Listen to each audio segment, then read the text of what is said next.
Something in the water ain't clean, and we talked about it on my live, but now we have a little bit of proof. I got an exclusive photo for y'all, and let's just go ahead and get into it. It's your good sis Erica Vane coming to you right here on Erica Vane TV with another P-Valley video, and in this video we're gonna be talking about Lil Murda and his loves or whatever, because I knew that something in the water wasn't clean. And as I mentioned in the intro, we were talking about this on the live. I go live every Monday night to talk about P-Valley, and if you are new and you missed it and you want to join us for the live conversations after each new episodes on Mondays, then be sure to hit the subscribe button and turn on your bell notifications so that you don't miss out. First, I want to give a shout out to the amazing subby Danielle or Danye. I'm not sure how to pronounce it, but I hope that one of those two were correct, but correct me if I'm wrong, honey. Thank you so much for DMing me this photo, because I didn't get to see this photo wherever this was at, but y'all be on it, because y'all know that we talked about it in the live. And there's this photo circulating now of Lil Murda and Big Teak, who just recently got released, and Lil Murda's kissing him on the forehead, and you know, forehead kisses me, I love you. Okay, so we got to talk about that. Now, as I mentioned in the live, we talked about it potentially being a thing where they had a romance before, because something wasn't right. Like when Lil Murda saw him getting out, he was excited, but he also has a moment where he is really kind of taken aback, and I caught that more than I caught like the homie, I'm excited that you out. Yeah, Big Teak was recruited by Wardy to, you know, be security because they about to go on tour.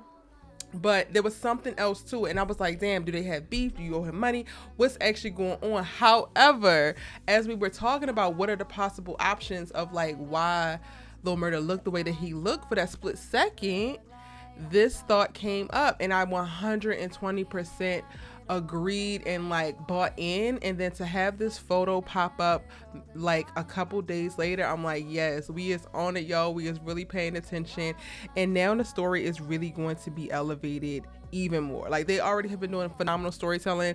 Now we about to get extra conflict, and I'm really kind of here for it. So in last week's episode, we had the whole entire scene where Lil Murda comes before he leaves for tour to come and apologize to Clifford, and we get that moment of them at the door while he's talking to grandmother Ernestine, but he knows that, you know, Clifford is behind the door and he's talking directly to Cliff, and like really being honest and open and taking accountability, and we love to see it. You can just feel all the love, all the passion, all the desire in each and every one of the words that's falling out of his mouth, honey. That scene still gets me every single time, y'all. I rewatch it quite often.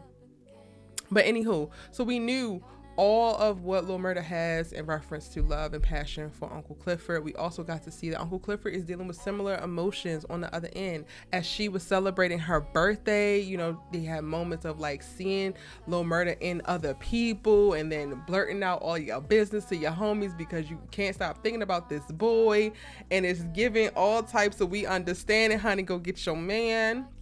So the next logical step would be, okay, they're gonna make their way back to each other, they're gonna talk, like he's going on tour, but Clifford is gonna go after him or reach out or reply to a text, because you know Uncle Clifford ain't been responding to text for the last 5 months, y'all.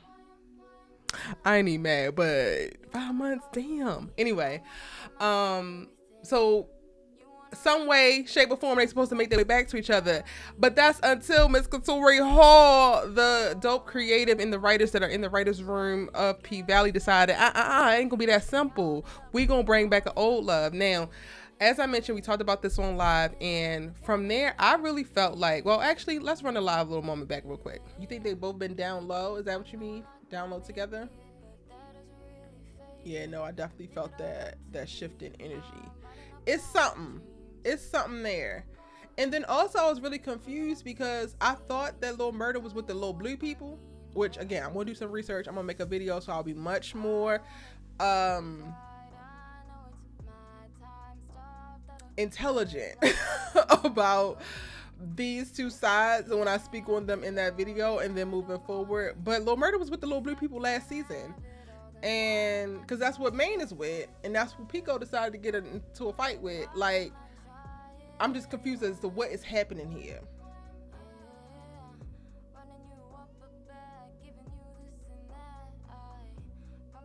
Okay, so maybe. So, Bunny, are you saying that Big T and Lil Murda might have had something, done some things together, or could he have been?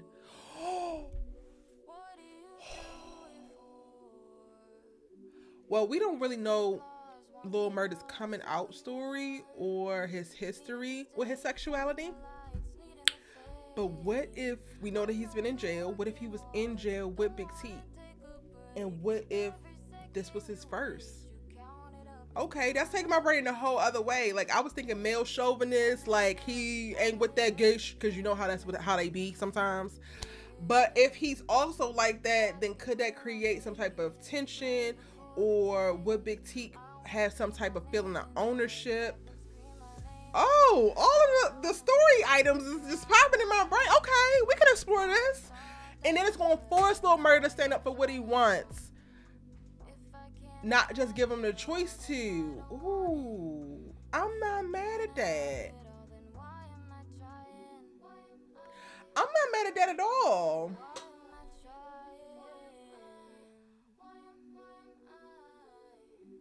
Yeah, I'm not mad at that at all. Leon says if he's been locked up for a minute, he might not give a damn. Oh, true.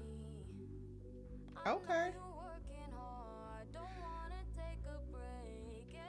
Buddy, I'm not mad at if that is the case.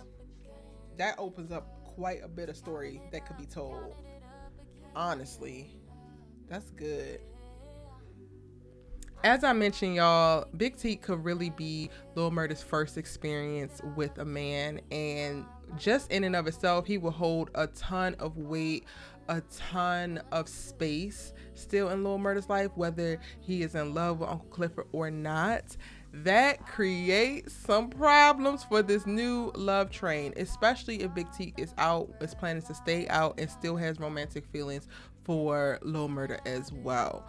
Now, the question is, what is Lil Murda going to do next? Because you out here kissing Big T on the forehead, I guess at a hotel at one of y'all's tour stops, but you also pondering after Uncle Clifford because, you know, she put that thing on you and you've been hooked ever since. So who are you actually going to choose? Now, that's not something that I could actually speak on in this video because we haven't seen enough, you know, episodes or content to give us context. But I definitely want to know from you in the comment section down below, who do you think Lil Murda might choose this season? Do we end up with one of them? Does he end up with both of them? Does he end up with neither of them? And you know, it's already going to get a little bit sketchy because Pico is coming back with his goofy ass and he got beef with Big T for whatever the reason is. I actually am going to be working on a video specifically about the gang affiliations that's happening in P-Valley so that we can have a better understanding of that. But right now in this video, we're talking about love. So we're going to keep it there. Let me know your thoughts, theories, and predictions in the comment section down below in reference to Lil Murda and what will happen next with these loves of his life. Again, thank you so much to my amazing subby who sent me over this photo, as well as all of y'all who reach out to me in between videos and like to DM me, or you're posting comments on the video so that we can keep conversations going and flesh out our thoughts. That's the reason why I have this channel. I absolutely adore having these deep television conversations with y'all. Y'all are my friends on this good here internet who love to talk TV with me, and you know, I don't know what I would do without y'all. I appreciate you so very much. If you're new here, hit that subscribe button and turn on your bell notifications so you don't miss out moving forward on any of my videos, but specifically my P-Valley videos. And I will see you tomorrow in the next one. Bye.